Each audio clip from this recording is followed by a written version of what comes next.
Hey Geometry Scholars, today is lesson 7.3, Triangle Inequalities. Our essential question is how can congruency be determined for triangles, and if so, what properties about them can be concluded? And the lesson objective for today is that the students will be able to use theorems to determine the side lengths of triangles. Now I know that you normally do this for homework, but since there's a substitute teacher today, you're going to do it today in class. The sub will be pausing the video periodically so that way you guys can work out the problems just like you should be doing at home. You will not have any additional homework tonight. So these are your notes for today, and you will not be doing any over the long weekend, so enjoy that break from me. Don't forget, if you have any questions, make sure you're writing them on the left side of your notes. First up, the triangle inequality theorem says that the sum of any two side lengths of a triangle is greater than the third side length or that remaining side length. So if you want to go home and highlight, I know not all of you have highlighters with you in class, but fill in that word and then highlight it. The sum of any two side lengths of a triangle are greater than the third side. For example, look at this triangle ABC. If I add side AB plus BC together, it must be greater than the third side, AC, and so on. Repeat that. So we have three different addition problems, and that's how we know that they are valid side lengths, because you just can't take any three pieces of paper or any three pieces of string without regard to their side lengths and make a triangle. It doesn't work. And next class period, we will actually test that out. So here's an example. Use the triangle inequality theorem to tell whether a triangle can have side lengths with the given lengths, and then explain. So you start off. 4 plus 8 is greater than 10. What is 4 plus 8? 12. Is 12 greater than 10? Yes, it is. So that first piece works out. So I've done 4 and 8. Now I'm going to do 4 and 10. 4 plus 10 is greater than 8. What's 4 plus 10? 14. Is it greater than 8? Yes, it is. Checks out. So I've done 4 and 8, 4 and 10. Now I'm going to do 8 plus 10. 8 plus 10 is greater than 4. What's 8 plus 10? 18. It's greater than 4. Yes, 18 is greater than 4. So can a triangle be built that has the side lengths of 4, 8, and 10? And the answer for this is yes, it can.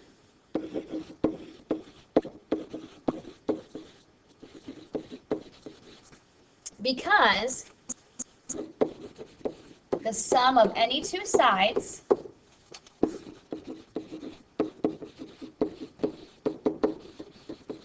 is greater than the third side.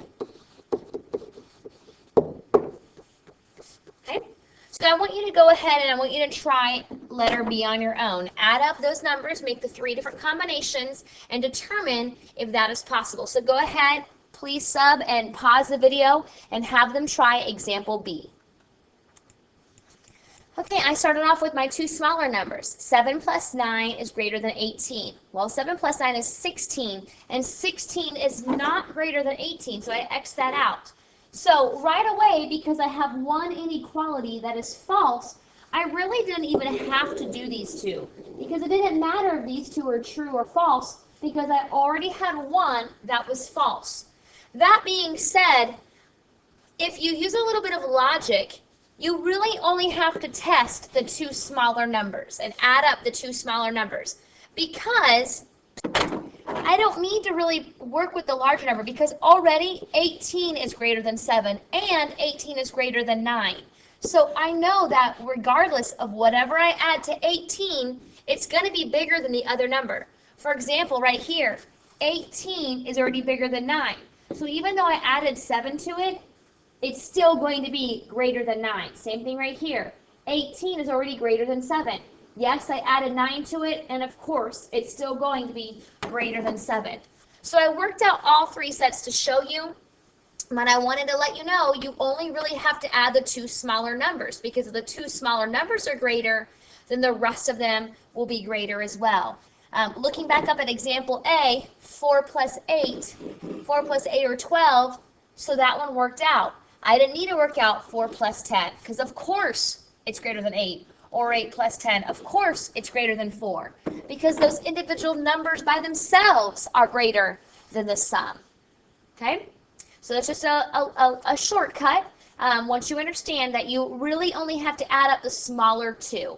Because the other examples, the other combinations are already larger on their own. Let's try example 2. Can an isosceles triangle have the side lengths of 5, 5, and 10? Explain. So what are the two smallest sides of this triangle? The two smallest sides of this triangle are 5 and 5. Okay, 10 is the largest number. So is 5, we're going to set it up, 5 plus 5 greater than 10? Because the two sides have to be greater than the third side, so 5 plus 5 greater than 10.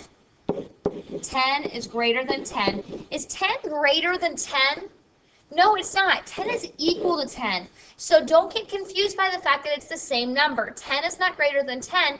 10 is equal to 10. So the answer for this is no. Because 5 plus 5 is equal to 10, not greater than 10. Okay, because 5 plus 5 is equal to 10, it's not greater than 10. So I cannot use that one.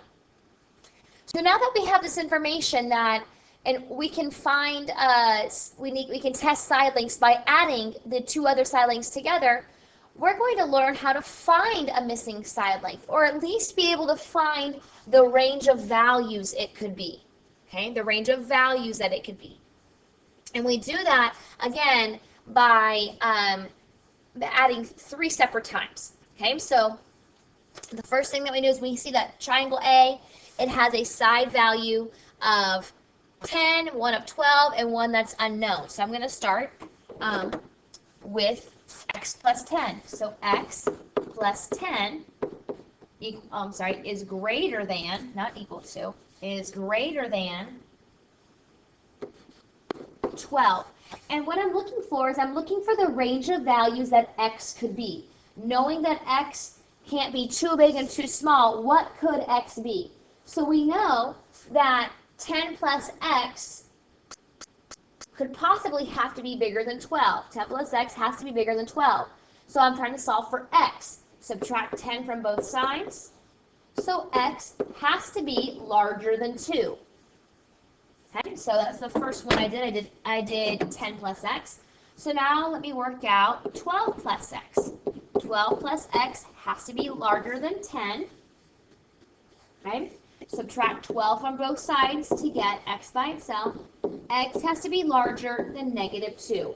Can triangle sides ever be a negative number? They cannot. Triangle sides are absolute numbers. They have to be positive. So since this side length is just x, this triangle side cannot be negative 2. So I don't even need to worry about that one. So I did x plus 10 and x plus 12. My third piece I will do is 10 plus 12. 10 plus 12 is greater than x. 22 is greater than x. So x has to be larger than 2, but then it also has to be smaller than 22. Larger than 2, but smaller than 22. So here's how you set this up. Here's your x. It has to be larger than 2. Okay, larger than 2. But then it has to be less than 22. And those are the only values that will make this triangle a true triangle. If I put the number 1 right here, if I made x1, that wouldn't work because 10 plus 1 is not greater than 12. Or if I made it, let's say, 40, okay, that wouldn't work because 10 plus 12 are not greater than 40. So that's how we work out the ranges. We add up the other pieces that we know to find the range. Okay, let's go ahead and I want you to try example B. So go ahead and pause the video, please, and let them try example B. This particular problem only required us trying two equations because it's an isosceles triangle with two equal sides. So I said, okay, well, x plus 15 has to be greater than the third side, which is also 15. Subtract the 15 from both sides. X has to be larger than 0. So I tried x with this 15, x plus 15 equal to 15. So if I try x plus the other 15, it's going to give me the same result. X has to be larger than 0. So that's the combinations with x. So now I can just add 15 plus 15 together. Well, 15 plus 15 has to be greater than x, so 30 has to be greater than x. So my possible combinations are, put x in the middle, x has to be larger than 0, so it cannot be 0, but then it also has to be less than 30. Any number outside of that realm will not work. Okay? If I were to try 35, that would not work, because 15 and 15 are not greater than 35. I could even make x 0.1, and that would work, because 15 plus 0.1 is 15.1, which is larger than the other side, which is 15. So there are, again, three different equations you have to do, three different addition problems you have to do to solve. Now here's a shortcut.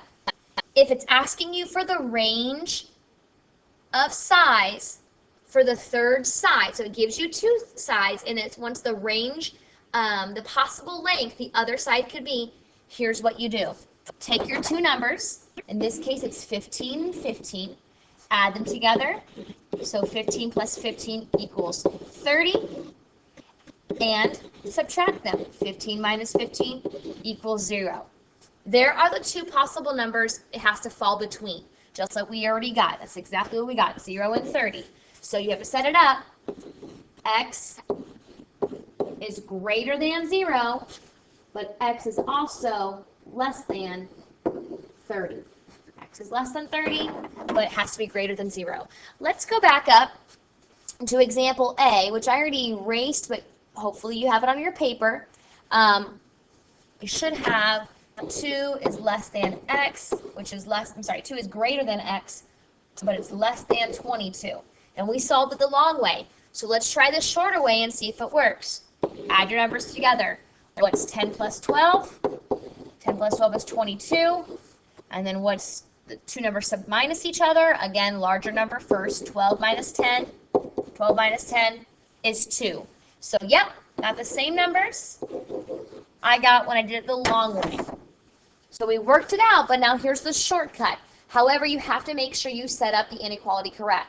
2 is less than x, but x is less than 22. Okay, I know this is the first time we're seeing this. Don't worry, we will continue to practice this. And again, I said we have a fun activity next class to work with this on. Side-angle relationships in triangles. If two sides of a triangle are not congruent, then the larger angle is opposite the longer side. So if two sides of a triangle are not congruent, then the larger angle is opposite the longer side. The angle-side relationship in triangles theorem says if two angles of a triangle are not congruent, then the longer side is opposite the larger angle. Okay? Let's see that in action. So for each triangle, we're going to order its angle measurements from least to greatest. So I see sides. All they have shown me is sides, but I can clearly order the sides from least to greatest, so therefore I know something about the measurements. So I'm going to, since they want me to go from least to greatest, I'm going to start with my smallest side. What's the smallest side? BC, which is 15. What's my second smallest side? AC, 32. What's my third largest side?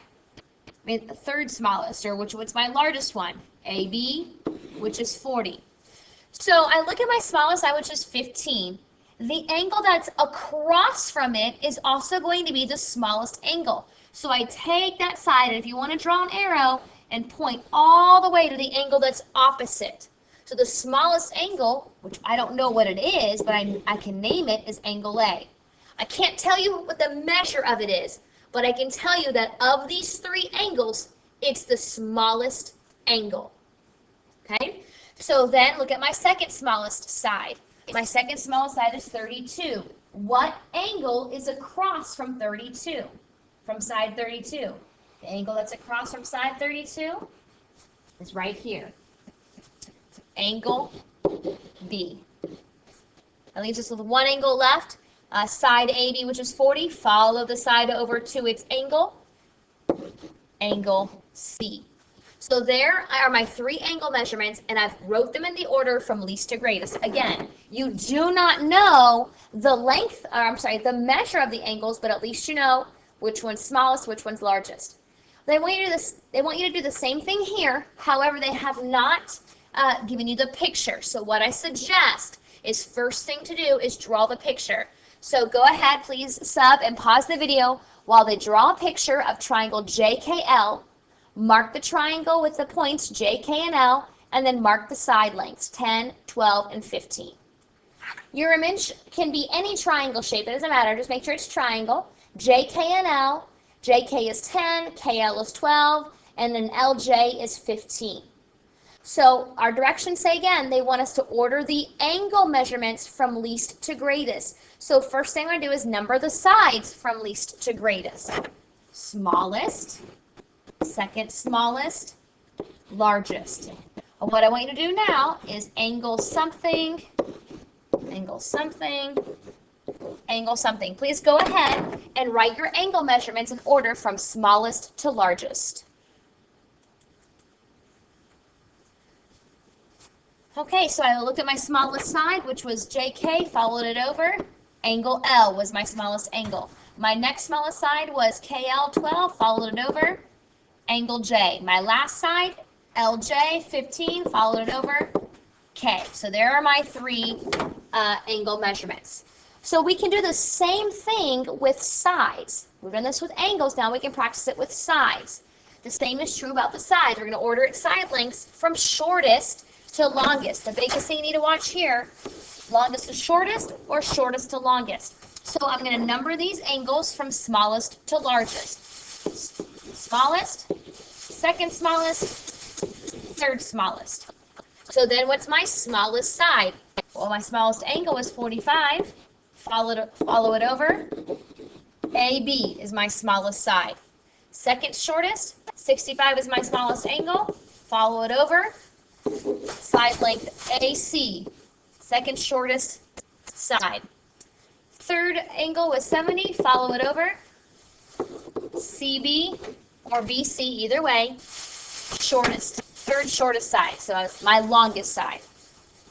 Do the same thing, please, for example B.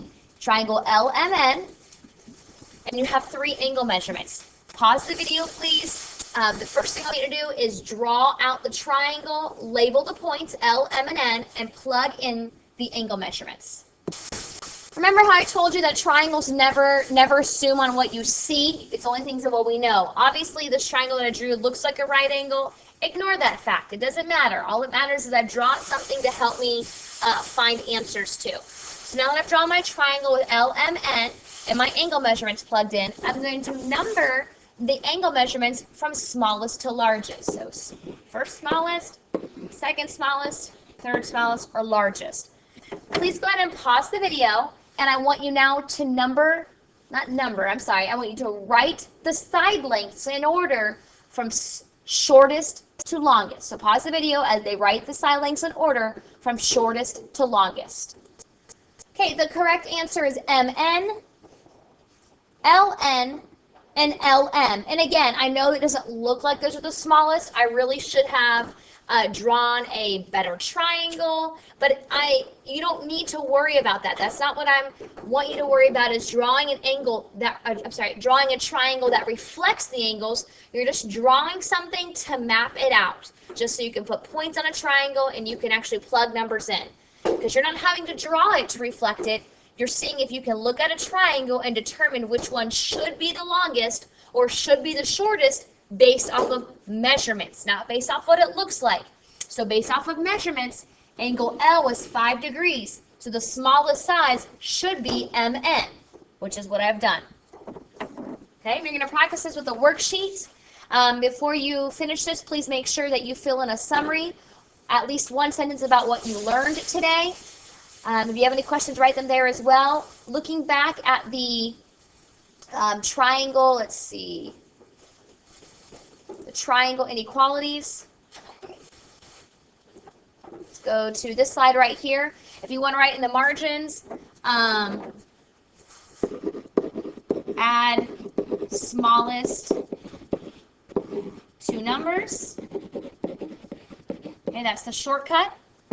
Add smallest two numbers. Oops, sorry, forgot my T in smallest. And for the next one as well, where is it at? Okay, so add the two numbers and then subtract the two numbers. Okay, that's your shortcut as well. Add the two numbers and then subtract the two numbers. And those are the two numbers that you're working with. Okay, guys, have a great day. Have a great weekend. Please be safe. Be respectful for the substitute, and I'll see you next week.